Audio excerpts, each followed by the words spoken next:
Welcome back to MVM. I'm here today with a Kickstarter prototype for Senatus, an upcoming game from Grey Mass Games. In Senatus, you take on the role of a powerful figure in Roman history, attempting to work behind the scenes to influence politics in your favor.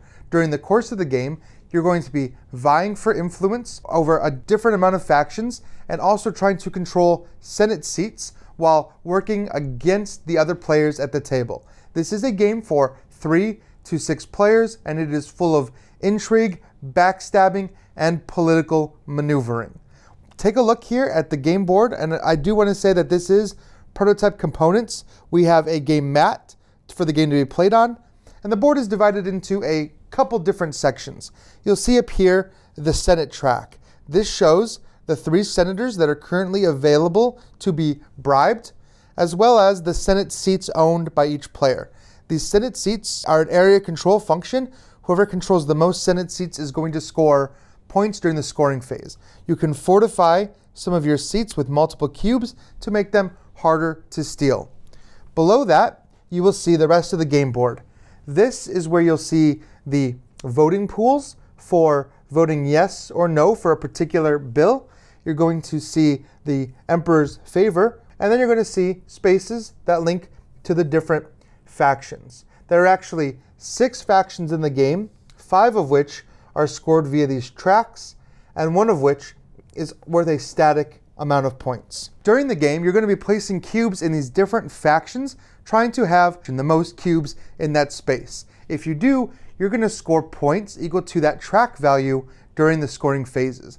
Meanwhile, other players are trying to win that space from you or actually sabotage that faction so they can even become worth negative points during the scoring phase. Additionally, you're going to see the bill and what's called the rider cards. These cards are going to be up for voting every round.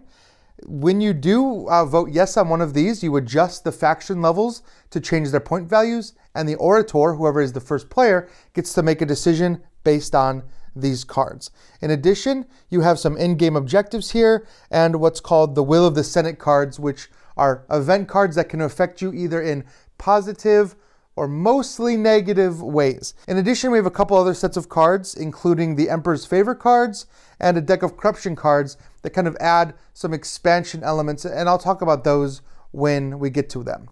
Now, you're seeing a game already in progress, but to set up, each player will take the player aid and a selection of cubes in their color. The influence cubes you're handed at the beginning of the game are the only influence cubes you're going to have for the whole game. As you put them out on Senate seats or dedicate them to the different factions, you might eventually run out. You can also lose some of these cubes due to corruption, which is a negative thing that can happen to you during your turn. In addition, at the start of the game, everyone is going to get 3 of those in-game scoring cards. These are going to do a variety of different things for you and score points in a variety of different ways. Some will trigger at the end of the game, some actually will trigger immediately when a certain effect is going to come into play. You only get to keep 1 of these, but you can actually pay corruption to get more. You're going to be getting corruption in a lot of different ways during this game. So once everyone has these set, you set aside 5 cubes and seed the board. You put these 5 cubes in different factions or the Emperor's Favor box, and at the end of that, you kind of have a place to start the game from. In addition, you're going to draw a card for every faction that you've received a cube from you, meaning you can put all 5 of your cubes on one faction and draw 5 cards from that particular faction. There are 6 factions. If you take a look at the Kickstarter page, you'll get a bigger breakdown of exactly what all those factions are and what they do, but they all affect the game board in different ways. There's a lot of take that hidden within these cards. Sometimes it's going to benefit you. A lot of times it's going to negatively affect the other players at the table. Whoever puts the most influence in that Emperor's Favor box gets to become the orator. The orator goes first and also gets to make decisions when bills are passed. They're the ones that get to decide how that bill card is going to come into play. Usually it has you choose players to either take a penalty or gain a benefit. But once the board is seated like that, you're ready to start the game. The game is played over a certain number of rounds, punctuated by recess turns. And those recess turns are a kind of semi-turn where scoring happens and you kind of refresh and get ready for the next era, basically. So there are 3 sections of the game punctuated by those 3 recesses. Each one of those has a different number of rounds. So the end of the game creeps on you pretty quick. You have a lot of time to set up and then very little time in between the second and third recesses. During your turn, you're going to get to take one action. You can also use one of your support tokens and take one additional action on your turn. If you don't use those support tokens, they're worth victory points. So there is a benefit to holding on to them, but taking an extra action is pretty good. These actions are fairly simple, but the way you use them to manipulate the board is very tactical. The first thing you can do is gain influence with any faction. I get to take 2 of my influence cubes and I can put them out on any 2 faction spots or 2 on the same faction. If I do that, I get to draw cards from those factions, either 2 from one faction or different cards. These are going to go into your hand of cards. The second thing you can do is play one of these cards, and you'll notice that each of these cards has a symbol showing me which faction it's from. On the other side, you're going to have a lot of information. Up at the top, you might have a symbol. That symbol means that this card can be cashed in for another use I'll talk about in a second. Otherwise, you're going to resolve any icons that are on the top here. These icons might allow you to place a cube in the yes or no section of a vote. They might allow you to gain a Senate seat, to manipulate board tracks and do different things. So there's a variety of these icons and they all affect the game differently. Then you resolve the text of the card, and based on the faction and the ability, you're also going to take corruption or sometimes lose corruption. Some of these cards can actually help you. As you take corruption, you're moving up this corruption track. Every time you pass one of these cube markers, you actually take one of your cubes from your supply, place it on the corruption, and that is gone for the rest of the game. The only way to get that cube back is to somehow reverse your position on the corruption track to get that cube back. Another action will allow you to pull influence back from the board.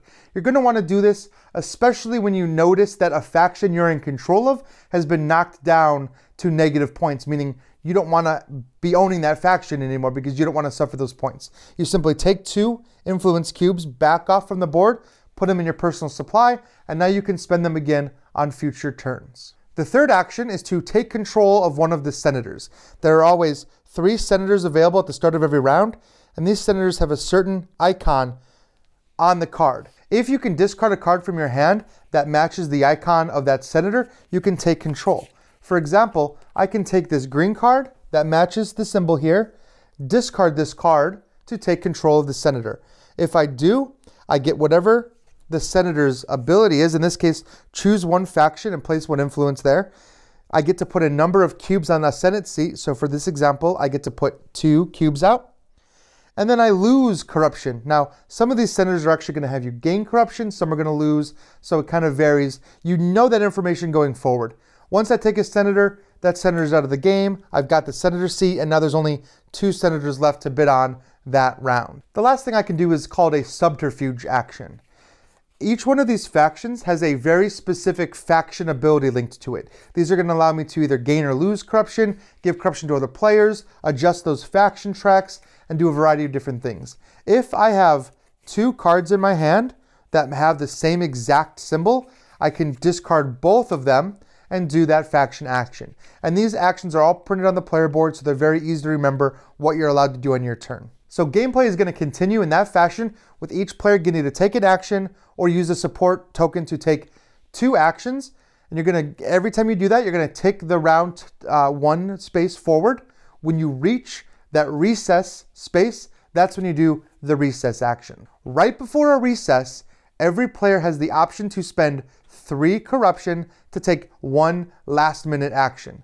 In addition, the orator can spend 6 to take another action. So theoretically, the orator can pay 6 corruption to take the very last action of the round. That's going to let them set themselves up to score a lot of points, or maybe stop someone else from getting points here during the scoring phase.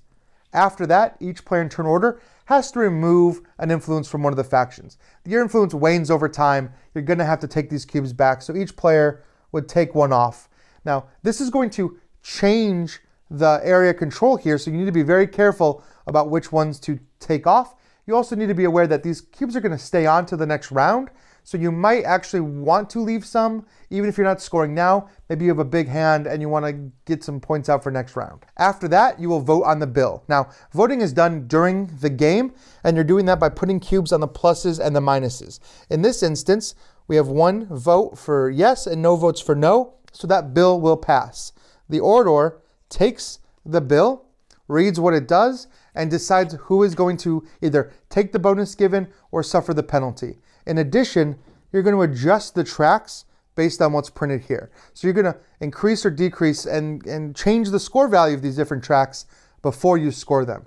After that, you'll flip over 2 new cards, and this is going to determine the bill for the next round. You're going to seed one of the piles with a certain number of yes tokens or no tokens to start off with.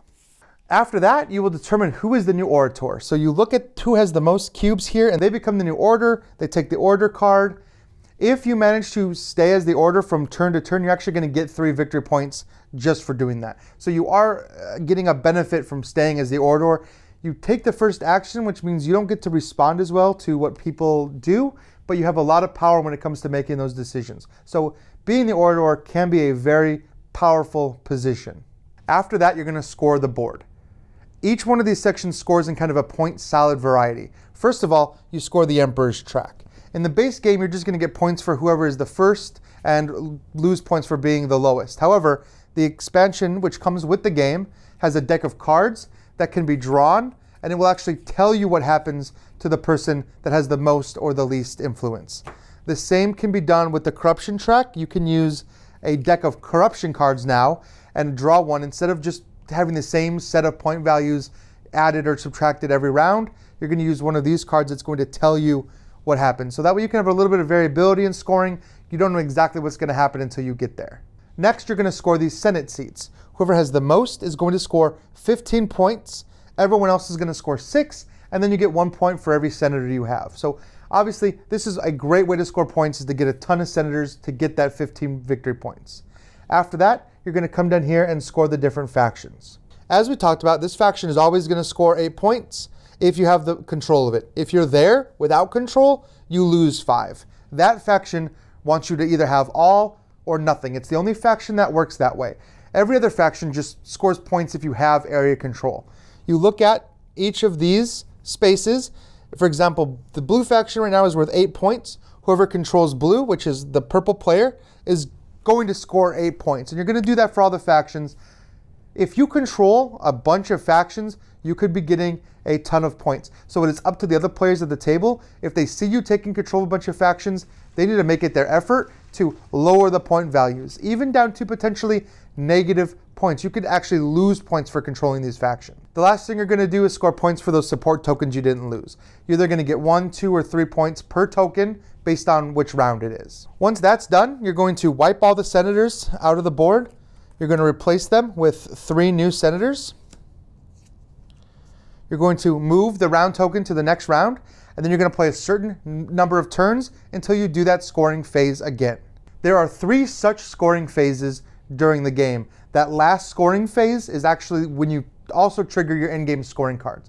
At the end of the game, you're already going to have your victory points from that last score, wherever you happen to be at the end of the game. That is your final victory point. The only in-game scoring comes in the form of those cards that you'll have during the game. And that is a brief overview of Senatus. If you take a look at the Kickstarter page, you can get some more detail on the various factions, all the different cards and the things that they do. There are a ton of unique cards that affect the game in different ways. So take a look at their page, ask any questions, leave any comments, let us know what you think about the game, and please like, subscribe, follow us, check out everything we do, and I will see you next time.